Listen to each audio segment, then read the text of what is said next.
Hello, I'm Robin Koval, President and CEO of Truth Initiative, the nation's largest public health organization dedicated to achieving a culture where young people reject smoking, vaping, and nicotine. It's my pleasure to welcome you today to Truth Initiative's Impact Series, Nicotine Nation, How the Tobacco Industry May Be Addicting a New Generation and Keeping Americans Hooked. Faced with ever declining smoking rates and threats to their profits, the tobacco industry has been on an aggressive business track to morph from big tobacco into big nicotine. The strategy includes an array of expanded, novel, high nicotine delivering offerings, while continuing, of course, to sell billions of deadly cigarettes each year, recruiting new, young users with a multitude of flavors, and even using synthetic nicotine as a ruse to evade FDA oversight. The disappointing result is that just as we thought we had turned the page on youth smoking, total tobacco and nicotine use remains pervasive in society and youth pop culture, putting today's young people at risk for nicotine addiction and threatening years of progress. Youth nicotine use in any form is unsafe and harmful to developing brains. Young nicotine users can become more easily addicted than adults. They have more difficulty quitting and may be at higher risk for addiction to other substances in the future. And multiple research studies show that youth e-cigarette users are much more likely to go on and smoke deadly cigarettes. At the same time, the evidence of novel nicotine products, such as e-cigarettes, as game changers in helping older, lifelong smokers quit remains limited. Most adult e-cigarette users are dual users, continuing their extreme risk of negative health effects and keeping them the industry's customers for life. We also know that in addition to the negative physical health effects of tobacco, nicotine can negatively affect mental health. Multiple studies indicate nicotine can amplify symptoms of anxiety and depression and increase feelings of stress, the exact opposite of the message the industry has told for years, linking tobacco use with pleasure, relaxation, and stress reduction. The disturbing irony is that during our nation's worsening youth mental health crisis, the thing many young people have turned to because they believe it will alleviate their symptoms can actually make them worse. Our discussion today is being moderated by Lauren Etter, an investigative reporter at Bloomberg News. She is the author of The Devil's Playbook, Big Tobacco, Juul, and the Addiction of a New Generation, which does an excellent job of chronicling the rise of e-cigarettes and the collision of big tobacco and Silicon Valley. Before joining Bloomberg, she was a staff reporter at the Wall Street Journal and a freelance writer for Vanity Fair and The New Yorker. Lauren has a master's degree in journalism and in law from Northwestern University. Robin, thank you so much for that introduction. Thank you for having me here today to discuss this very important issue. The global market for all nicotine products has grown to $850 billion. This includes all sorts of new nicotine products, as you mentioned, including e-cigarettes, nicotine lozenges, pouches, toothpicks. Historically, tobacco companies tried to hide the fact that nicotine was a primary reason that people smoked. Internally, they knew it, as can be seen in numerous internal tobacco documents that show executives describing nicotine as an addictive drug and a cigarette as a dispenser for a dose unit of nicotine. Now, with the rise of e-cigarettes and these other products, tobacco companies have embraced nicotine. They market these new products as potentially safer alternatives to deadly cigarettes. And this burgeoning business has become a critical frontier for them, especially as cigarette consumption declines and as governments consider regulating nicotine in cigarettes to non-addictive or minimally addictive levels. Many governments around the world, including in the US, are increasingly embracing the harm reduction potential of e-cigarettes as a potential public health solution to the smoking epidemic. As we know, more than 30 million American adults still smoke, as do 1 billion people around the world. While scientists largely agree that e-cigarettes are likely less deadly than cigarettes, it's still unknown what their long-term health effects may be. For young people, these products pose a new abuse liability and have sparked a new generation of nicotine addicts. So for our panel today, we'll explore this topic. We'll explore the public health ramifications of the nicotine industry's new business strategy. We'll hear from our esteemed experts about what a rise in nicotine use means for the next generation, a generation that, Robin, as you mentioned, was on the brink of becoming tobacco-free after 2 decades of declining smoking rates. We'll talk about shifting marketing strategies used by the tobacco industry, and we'll discuss the science behind nicotine addiction, its perils for young people, and how to strike a balance between combating nicotine addiction and transitioning adult smokers away from deadly cigarettes. I'd now like to introduce our panelists. Robin, who will also be joining us as a panelist, is CEO and president of Truth Initiative, which she joined in 2013. Truth Initiative is a national public health organization dedicated to achieving a culture where all young people reject smoking, vaping, and nicotine.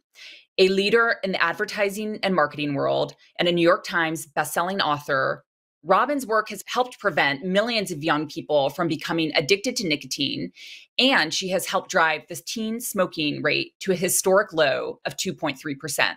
We also have Dr. Nora Volkow.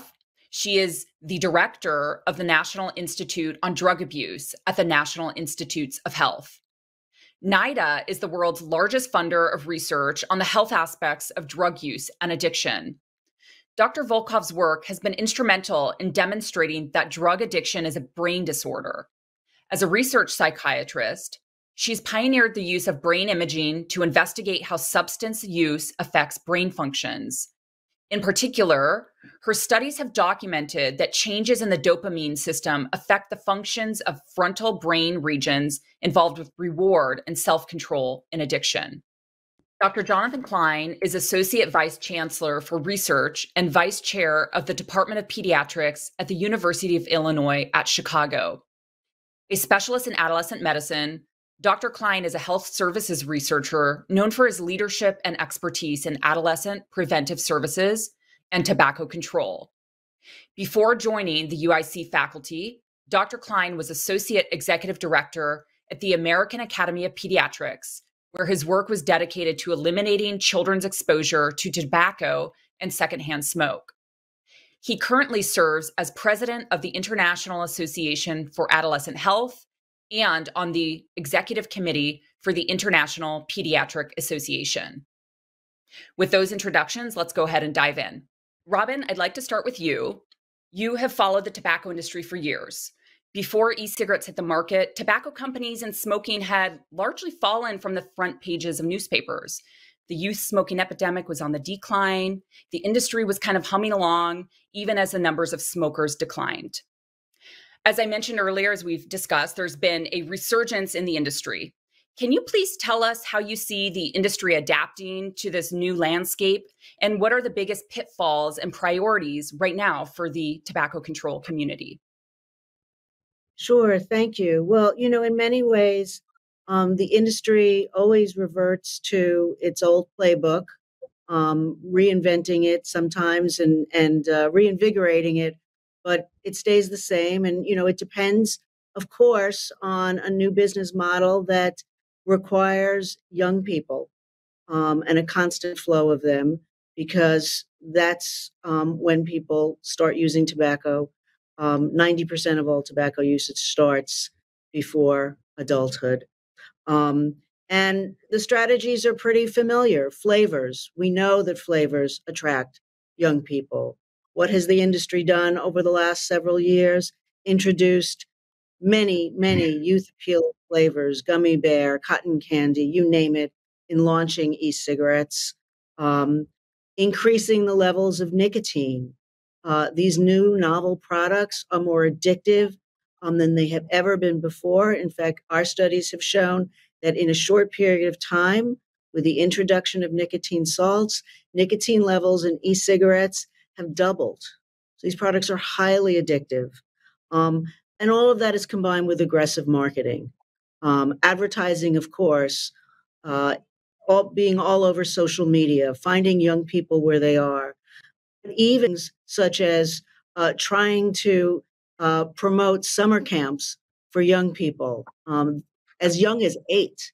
running college essay contests for aspiring college students, asking them to write about the potential advantages of vaping. So we see it as pretty widespread. And at the same time that these very overt things are happening, we also see an industry that's kind of come out from behind the shadows and become more aggressive in, what I sometimes call reframing and repositioning themselves.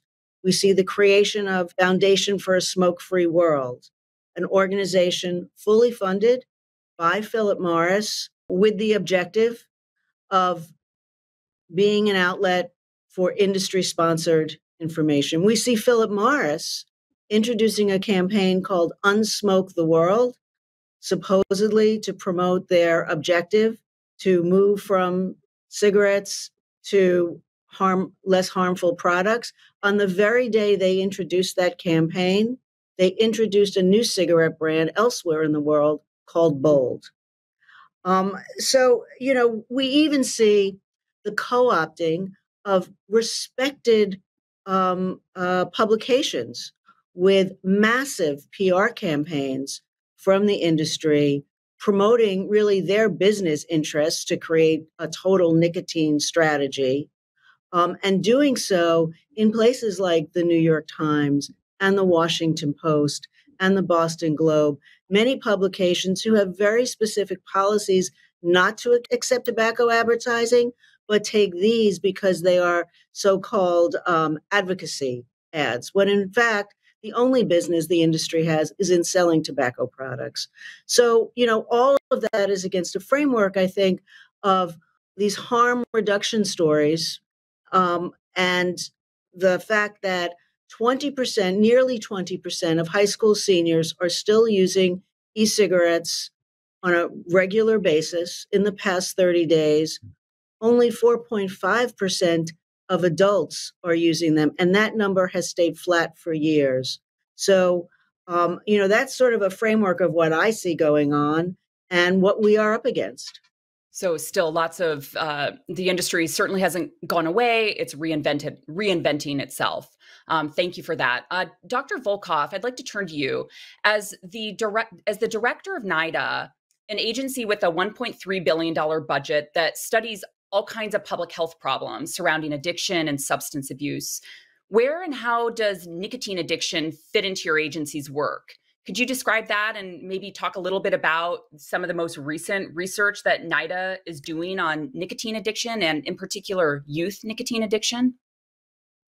Yes, indeed. And in fact, we have always prioritized investigating the effects of nicotine, understanding it, and also using research to develop prevention and therapeutic interventions. Now, why is this so crucial for us is that one of the drugs that teenagers start to experiment with is nicotine. And we have seen that from research that nicotine use increases the risk of these teenagers going on into other illicit drugs. And the research also is showing that the use of nicotine actually enhances the reinforcing effects of drugs in such a way, almost like nicotine is priming the brain to become addicted. And thus, whether we are looking at nicotine for itself or looking at it in the context of how does nicotine contribute to all of the pattern of drug use and the vulnerability for addiction, it becomes crucial.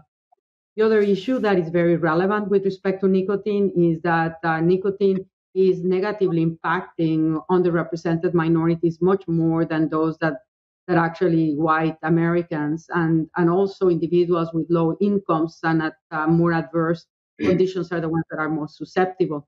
From the perspective of research in children and adolescents, we are interested on doing research and providing evidence of prevention interventions that show efficacy in preventing the smoking as well as then subsequent downstream effects, but also interventions for therapeutics. And unfortunately, whereas we have medications that work, have shown efficacy for the treatment of nicotine addiction in adults, that is not the case for adolescents. So the research and the evidence related to what are the most effective interventions for therapeutics of teenagers that become addicted is very, very limited. So among the studies that I do want to highlight in terms of major research investments is a study that is posed by the acronyms ABCD, Adolescent Brain Cognition and Development. And this study is following close to 12,000 children, 9 to 10, as they transition into adulthood. And we're monitoring on a 2-year period, or we're measuring how their brain is developing. And on a yearly basis, we're measuring their cognition, their behaviors, with special attention to exposures to nicotine, whether it is passive or active. And through that study, we want to start to address the question about what are ultimately the effects of nicotine in the developing brain.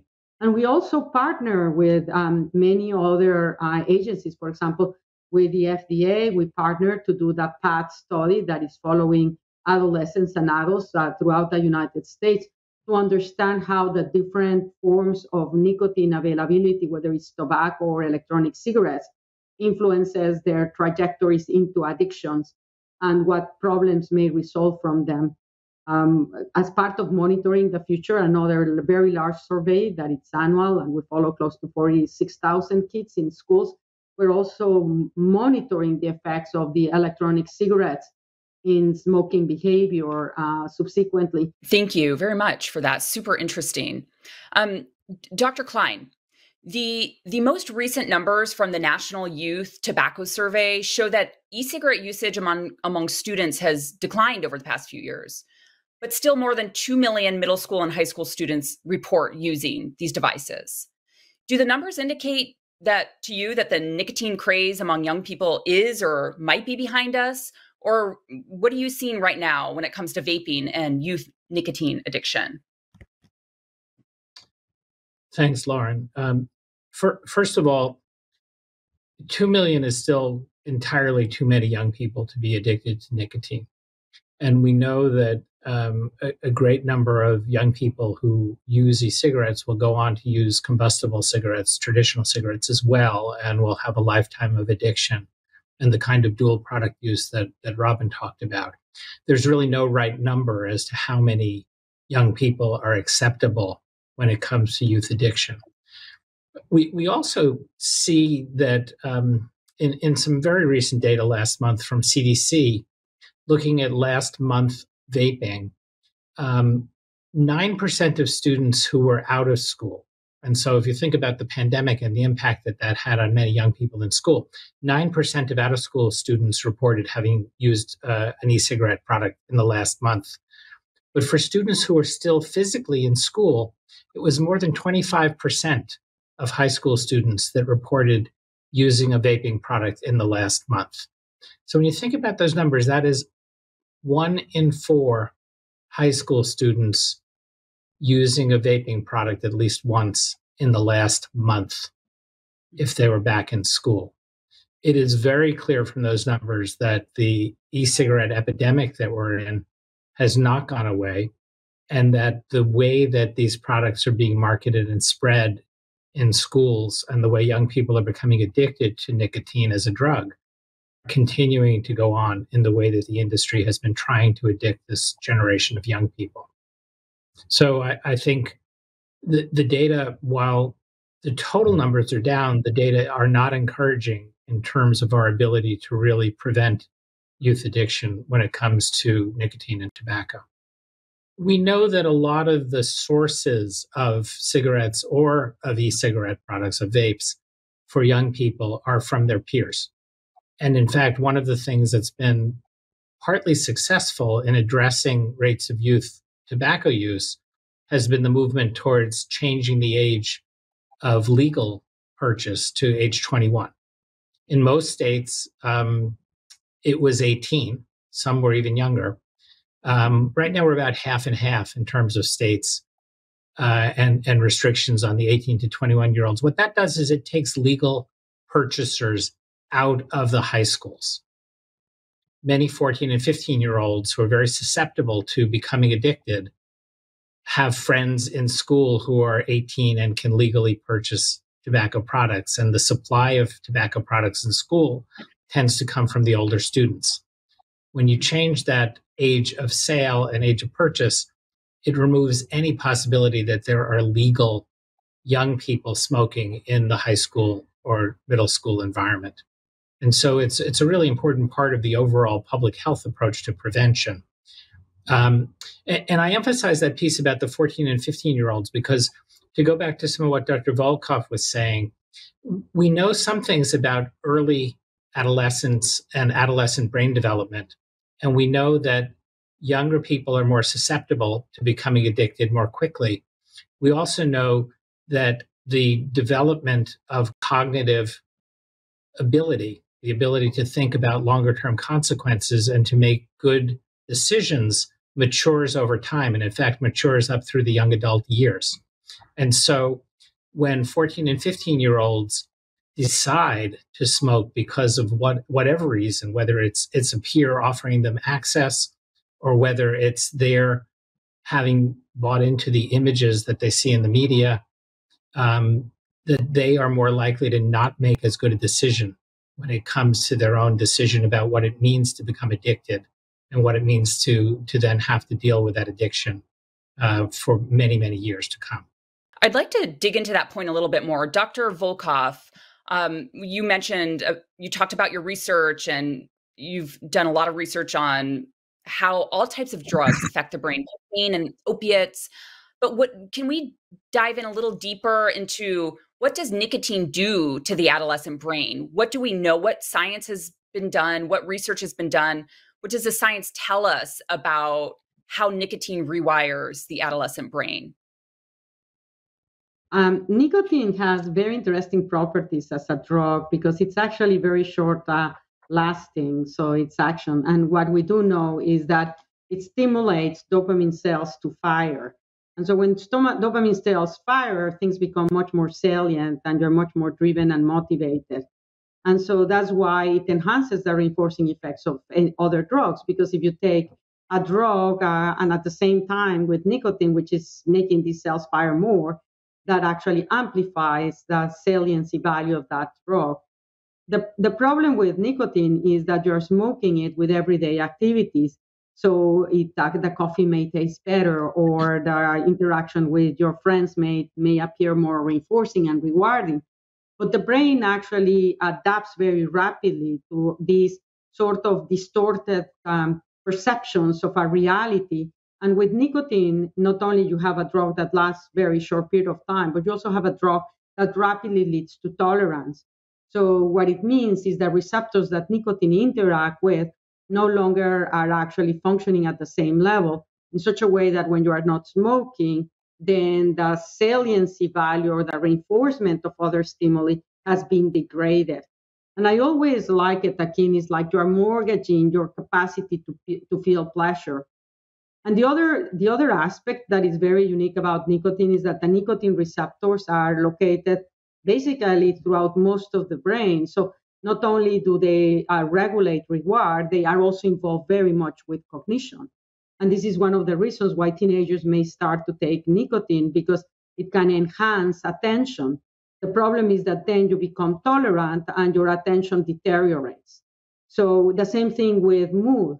It actually exists in regions of the brain that when they are activated, it creates a sense of frustration and dysphoria. And when you are smoking, you are inhibiting those systems.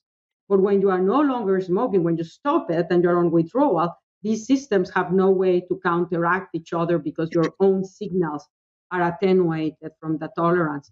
So this make be one of the factors why one of the very frequent common complaints of people when they stop smoking is they feel depressed, dysphoric, they cannot pay attention.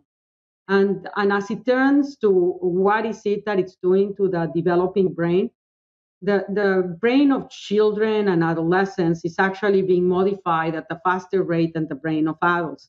And this is because that's when you are actually optimizing the networks and connections that will allow that brain to interact with its reality, and which when we're born, we don't know what reality that be.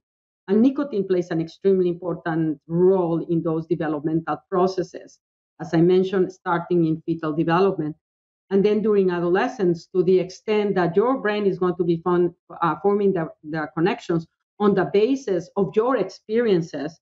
Now you're making those connections on the basis of an experience of either being intoxicated or during the phase of withdrawal. But I also think it's important to recognize that nicotine itself, as a drug, as a chemical, is not just addictive, it's also toxic. It is used as a pesticide in some places. It is something that constricts the blood vessels, it raises blood pressure, it causes inflammation, it causes increased rates of heart disease and heart attacks and strokes. Not just smoking, nicotine itself and its metabolites when someone ingests them through smoking or vaping. The metabolites of nicotine also cause cancer. They cause inflammation. It contributes to many other dysfunctional processes in our bodies besides the impact on brain development. Thanks for adding that, Dr. Klein, because I often do get a question quite a bit about, well, we know with cigarettes, the deadly agent in them is the combustion, not necessarily the nicotine. So I'm glad you addressed that question of, are there other adverse health effects other than addiction, of course, to nicotine? So thank you for addressing that.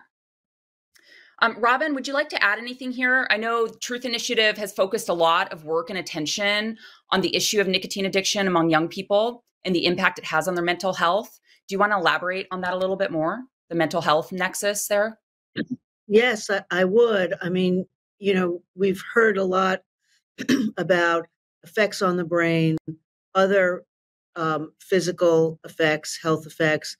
But I think what gets talked about less and is so important right now is the connection between nicotine addiction in young people and mental health. We are going through, we all know it, a mental health crisis in the United States. It's especially severe for young people. A study published in JAMA not too long ago said that depression and anxiety among young people during the pandemic doubled. The Surgeon General has actually labeled it as a public health crisis. And the thing that is so frustrating about this is we know, it's not as widely known among the public, that there is a connection between depression, anxiety, and stress, the amplification of those feelings, and nicotine addiction. And yet, what the industry has told the culture for years, and what many young people believe, is that actually they think nicotine is a stress reliever. As Dr. Volkoff was saying, that may feel that way initially, but very quickly, as dependency builds, what's actually happening is the very thing that young people are doing to make them feel less stressed, less anxious, improve their mood, is actually making it worse. So we are working very hard right now in our communication with young people to help them understand that as they try to cope with all of the mental health issues that are out there, that nicotine is probably one of the worst choices you can make, even beyond all of the physical health reasons to do so. So one of our campaigns, the one we launched with, actually names an e-cigarette what it really is. It's a depression stick. Just as cigarettes are colloquially known as cancer sticks, e-cigarettes should really be known as depression sticks because they do impact anxiety, stress, depression. What we're doing right now is we've introduced a next chapter of this effort called Breath of Stress Air to bring forward this idea is that every hit you take on a vape is really a breath that is amplifying stress.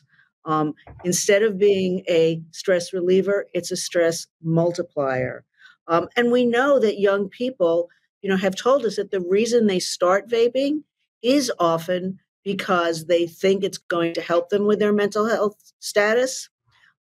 We also know from talking to young people, and this is from our own surveys, that many of them have said, and they realize it after the fact, of course, that started vaping, they actually notice that their stress, anxiety, their depression is worse. So it's a very important message to deliver as we all feel, I mean, not a day goes by that I don't read another study, another news article about how much our young people are being impacted by the pandemic, by everything else going on in the world, and how their mental health status is at risk. So we've been talking a lot about youth initiation, the addiction, but I also want to talk a little bit about quitting. How do you stop an addiction? Dr. Volkov, JAMA, also recently published a study that found that a historically large percentage of adolescents have made unsuccessful quit attempts for nicotine products. They tried to quit and couldn't, including e-cigarettes. What does this tell you about nicotine and how difficult it is to stop a nicotine addiction? I think that these studies very much point to the fact that the addiction from nicotine is very severe and it's actually very difficult to combat. And that's something that we have learned from the adults. And a very large percentage of individuals are unable to stop smoking, even though they are in treatment, and then they relapse, and you just have to persist in terms of their treatment. And this is because you are actually, nicotine is conditioning you not just to the drug itself, but to the enhancement of what surrounds you when you were smoking. So, and conditioning is this learning memory that automatically leads you to desire something when you are in an environment that predicts that you have actually in the past taken a smoke. So if you are working because you like to smoke when you are preparing or doing work, then you get conditioned. And every time that you actually start to write, you need a cigarette. Or if you're watching a movie and the same thing, you get conditioned. So we get conditioned to everyday things of life. And so in the treatment, you have to decondition the individual from all of these reminders. And that is true for adolescents and adults. And a conditioning is a memory. So how do you actually overcome that? And therapeutically, there are different strategies. And one of them is, of course, to learn the person to make a different type of association. Or importantly, to help them be aware of what situations they are conditioned to so that they can predict when that desire for the tobacco or the nicotine is going to come through. And that actually is beneficial. And we've also shown that overall research has shown that, for example, women tend to be much more linked to those conditioning responses than men. And thus highlighting that as you're addressing the issue of treatment, there are differences on interventions for women than for men. Dr. Klein, I'm just curious to hear what you're seeing with children who are treated for nicotine withdrawal symptoms. Dr. Volkov just explained how difficult it is for young people to quit vaping, but what are the solutions? Counseling, the patch? Dr. Volkov mentioned varenicline, but curious to know what you think there. So I think a couple of things there about your question. First of all, treating nicotine withdrawal symptoms is really part of the whole framing of this as an issue of helping people successfully quit. So it's really addressing the chronic addiction to nicotine, not just treating the withdrawal symptoms. The withdrawal symptoms, the physical withdrawal symptoms, are fairly short-lived. Being irritable, having nausea, having headaches, the physical symptoms of withdrawal tend to actually be gone within a few days of no longer ingesting nicotine. The addictive component, that learned behavior and the learned reinforcement of taking the drug in and getting the immediate response from it, is one that can take years or a lifetime. But once you're no longer using the active nicotine product, the health risk reverses very quickly. I think it's important to recognize a few other things there. One, there's no one single magic treatment. Counseling helps. Some medications help some people, whether it's nicotine replacement to remove that physical drug behavior interaction, varenicline or other drugs that are known to help adults quit more successfully. When we think of adolescents who are addicted, the brain development continues up through at age 25. And we have evidence for quote unquote adults, which would suggest that the 18 to 25-year-olds will benefit from traditional adult cessation, even though we really don't have the best studies in the young adult population. If if adult cessation tools work with 18 to 25-year-olds, then they probably also work with 15 to 18-year-olds. But the evidence base is not there. It doesn't mean we don't have recommendations for treatment. And so the American Academy of Pediatrics and others have been very clear on guidelines for addressing nicotine addiction. And in fact, the Academy has guidelines for replacing nicotine, both for combustible cigarette users and for vape users, for e-cigarette users. And the reason they came up with those guidelines were that the adolescents who were using e-cigarettes were actually getting higher doses of nicotine than combustible cigarette users. And we had young people being seen by people all over the country complaining that they were really heavily addicted to nicotine. And like most adult smokers, most adolescent smokers know they're addicted and want to quit and have tried unsuccessfully. It's important to recognize that most adult smokers who quit successfully have tried an average of 7 times to quit.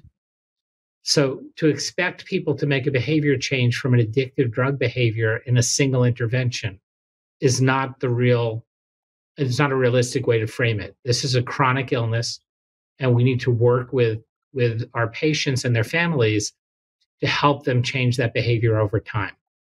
Learning from failed attempts, reinforcing behaviors that help one stay more abstinent rather than less, are all part of effective quitting. And again, most users know they're addicted and want to quit. So working with that with individuals, whether it's in the clinical setting with pediatricians or family docs or nurses or other healthcare providers, or whether it's with the quit lines and the quit web services that are available in all the states. Again, the more resources that people use, the more likely they are to eventually be successful. And recognizing that it's a chronic goal and one that people need to work on over time is part of the process. And if I may add one point that is important for every smoker, but even so much more for adolescents, is, as I mentioned earlier, one of the factors that leads to risk of smoking and persistence of smoking is an underlying psychiatric disorder. So it is fundamental that these teenagers be screened for the presence of a disorder, whether it's anxiety, depression, or inattention, so that that disorder can be treated. And that can be an effective intervention to prevent them from escalating into nicotine taking.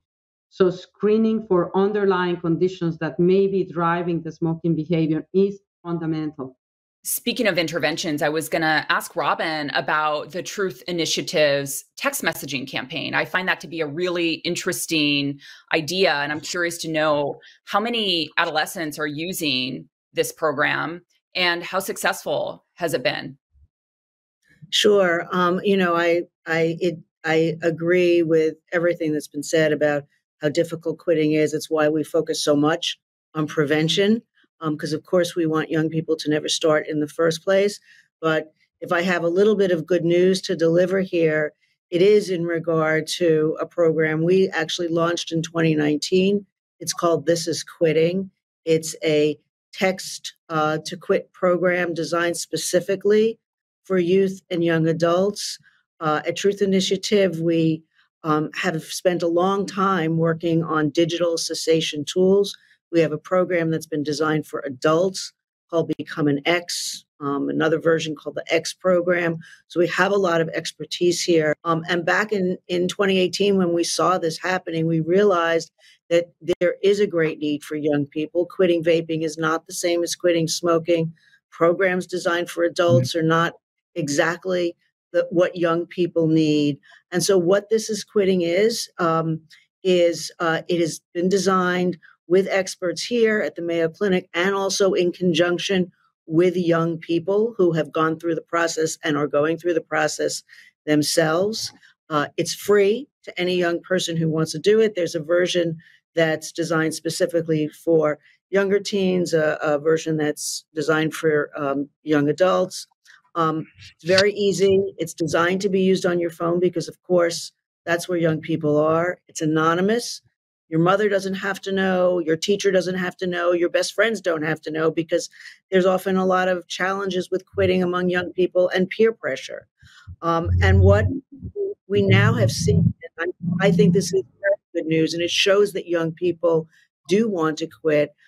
Since 2019, when we launched it, early 2019, 430,000, actually more than 430,000 young people have enrolled. And what that says is that young people want to quit. Yes, they may have to do it multiple times. We know that from cigarette smoking, but it definitely shows that there's great desire among young people to get their addiction under control.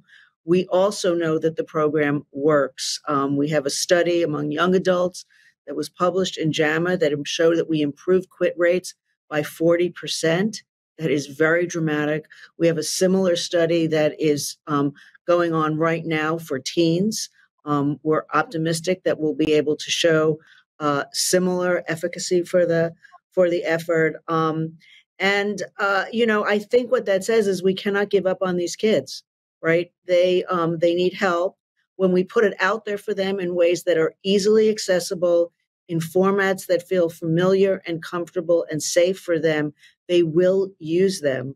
And that to me is a bright spot. And if I can just, tell anybody who's listening, if you want to access this program, you text Ditch Vape to 88709, and we will, get you signed up. We have information also for parents to, introduce this to their kids if they want.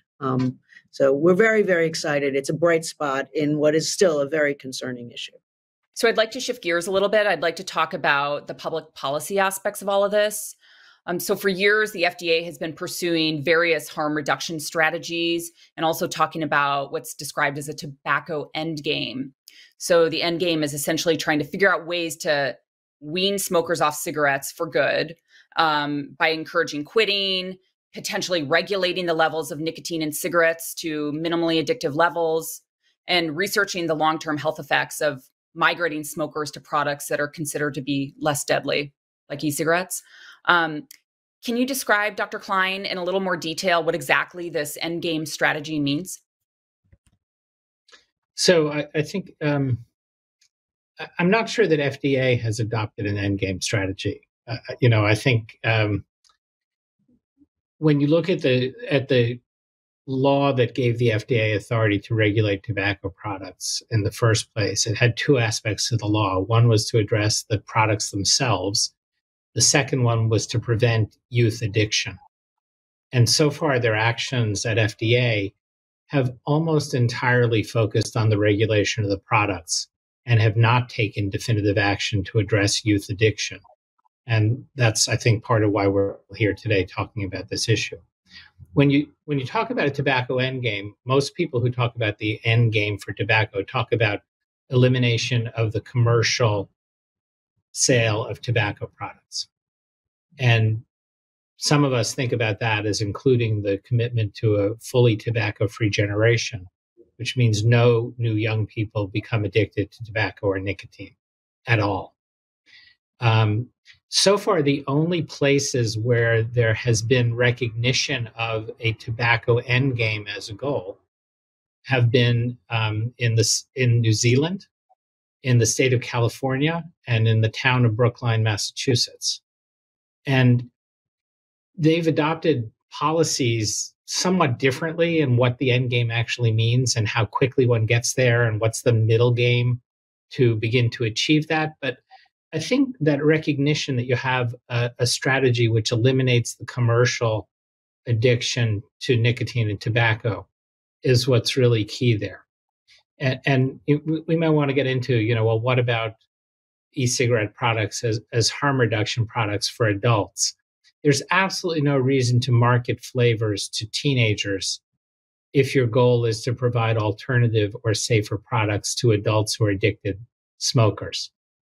And so I think that goes back to some of Robin's opening comments around what is the industry saying and what are they actually doing, and the opportunity to regulate those effectively, which by creating a false debate over what it means to regulate them, they delay effective regulation and they prevent it from being implemented in ways that really do address the endgame strategy of no more young people addicted to nicotine or tobacco. That's partly a function of the way the regulatory regime was set up, dividing the drug approval division, CEDAR, from the CTP, the Center for Tobacco Products division. So this is really under CTP, it's really a commercial solution. These are the products that they regulate and that are available. Seems to be at root of the problem. I don't know if anybody wants to add anything about that regulatory issue. Well, I would say that, it is a regulatory problem now. That doesn't mean it can't be solved within FDA, that one could imagine a different scenario where these products are available to the population that specifically needs them, where they are marketed more responsibly to those who might benefit from them, where nicotine levels would be controlled so that products, as we were talking before, that are highly addictive, rapidly addictive to young people are not so easily accessible. So just because we don't have a good solution now doesn't mean we can't get to a better one. We also need to see what we are seeing overall on what are the policies that are likely to be acceptable and sustainable. And I think that it was said very, very clearly by Robin. I mean, there is regulating the products that are available is a way that you can actually very much modify the behaviors. And we know, for example, for research for decades, the price elasticity, that even making those products harder to buy will significantly reduce the consumption by teenagers. So those strategies, adding flavors, of course, it's a way to get a market that will attract young people and others that may like it. And so removing these flavors has already been shown, for example, for menthol, not just in teenagers, but in smoking in African Americans to decrease their consumption. So we have a lot of knowledge about what works and what doesn't work in such a way that we could do the maximal policies that prevent teenagers from getting exposed to nicotine, while at the same time regulating the electronic devices for nicotine for those that cannot stop smoking. And again, one of the things that we've been trying to do is with NIDA generated electronic cigarettes to give to the researchers so that they can test them in terms of efficacy trials for smoking cessation, so that then the FDA can approve them. And then these are approved products, so you can get through a prescription.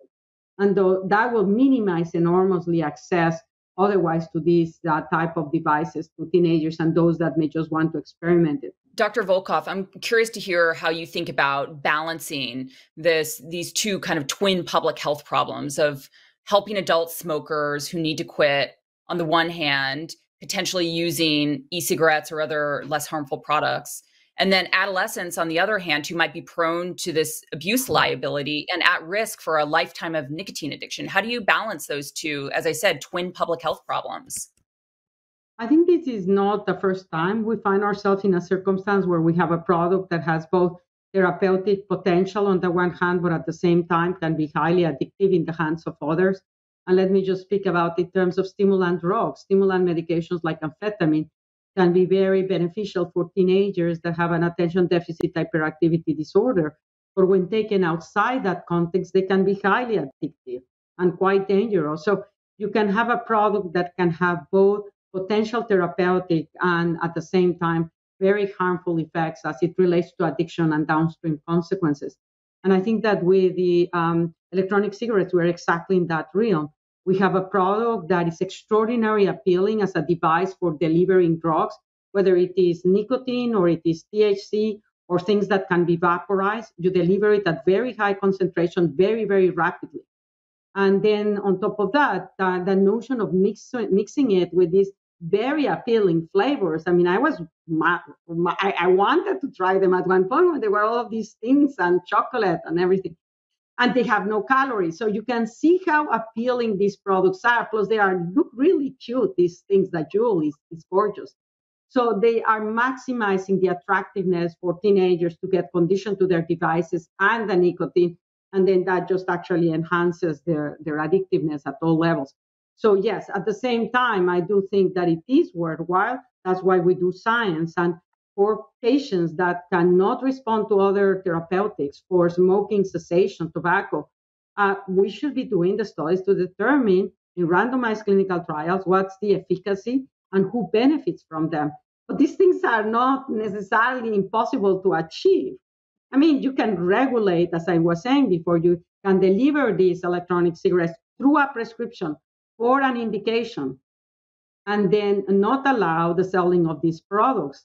And we've been pretty good with that for tobacco, cigarettes in adolescents. So there's no reason why we could not be as successful for the vaping. Dr. Klein, anything else you'd like to add there? We could regulate these much more effectively. We could create an environment which makes it harder for young people to become addicted. And we have the tools. We know that the industry can't do this without being forced to. And I hope that we will continue to develop the political will to make those interventions possible. I hope that, the Public Health Service and the other federal agencies will adopt an endgame strategy so that it can be done at every school and every community and every store that these products are now being sold and where young people are getting them. Shifting gears slightly a little bit again, Dr. Volkoff, there's been a broad societal shift in the way that we view and regulate all sorts of drugs, including, as you mentioned earlier, marijuana, but also psychedelics. I'm curious, how does this change the conversation around nicotine? What it is as more and more people are actually finding as a normative behavior to take drugs and to allow the freedom to select which drugs you are taking, the same thing emerges as it relates to nicotine. When we're speaking about psychedelics or cannabis, there is always, of course, they say, but this is only for adults. The problem is that bleeds into adolescence and certainly into young adulthood. And to the extent that we are normalizing more and more drug taking, then the whole issue of nicotine will be influenced and people will start to say, well, tobacco is bad. That's what's creating the cancer. That's the main cause of cancer. Even if there are some negative effects from the vaping, the main cause of cancer is through combustible chemicals that are delivered to your body. So you can start to make an argument, and to the extent that we can provide evidence about very explicitly documenting what are the negative effects. So we were discussing, that's why the ABCD study becomes so important, because it will allow us to assess the effects of nicotine. I mean, because right now is the main way of teenagers consuming nicotine is through electronic cigarettes. So we will know what it does and what it does to your brain, to behavior, and to mental illness. But it will, and then the other aspect about it too is that we will start to understand, as Dr. Klein was just saying, is not just about the brain. For example, we know that nicotine is teratogenic. It actually interferes with the development of the fetus. We also know that, for example, that nicotine can facilitate the transition into diabetes because you have nicotine receptors in the pancreas. So there are these medical conditions for which nicotine is a contributing factor that we have not paid sufficient attention. And to the extent that we can provide that evidence in an unequivocal way, that should basically modify the patterns and acceptance of these drugs. Because there is a tendency, and I don't think it's going to go away at all, of actually liberalizing the use of drugs more and more. And nicotine is another one of the drugs. Robin, let's talk briefly about synthetic nicotine. The FDA recently brought synthetic nicotine under its regulatory regime. That means that companies like Puff Bar that had been able to essentially evade regulation now fall under the agency's review. How important was that policy change? And is the issue of synthetic nicotine still one that is perilous for the tobacco control movement? Well, thank you for bringing it up. It's a very important issue. It's a perfect example of how the tobacco industry looks to exploit loopholes, often at the expense of young people, vulnerable populations. Saying these products, flagrantly saying that these products were created or being marketed to defy FDA regulation, I think is a perfect example of, who and what we're dealing with. I think the other, issues that are difficult is that it's hard to know whether something is synthetic or not. We don't even know, for example, products that have synthetic nicotine, whether they really are, or there's some combination of synthetic and tobacco-derived nicotine. So, the fact that FDA now has full control is critical. The question, however, is how will FDA enforce this? It is now firmly in their portfolio. Products have a limited period of time, rapidly approaching the deadline, to submit marketing authorization applications. Will they do that? If they don't do it, what action will FDA take to enforce the law for those that submit applications?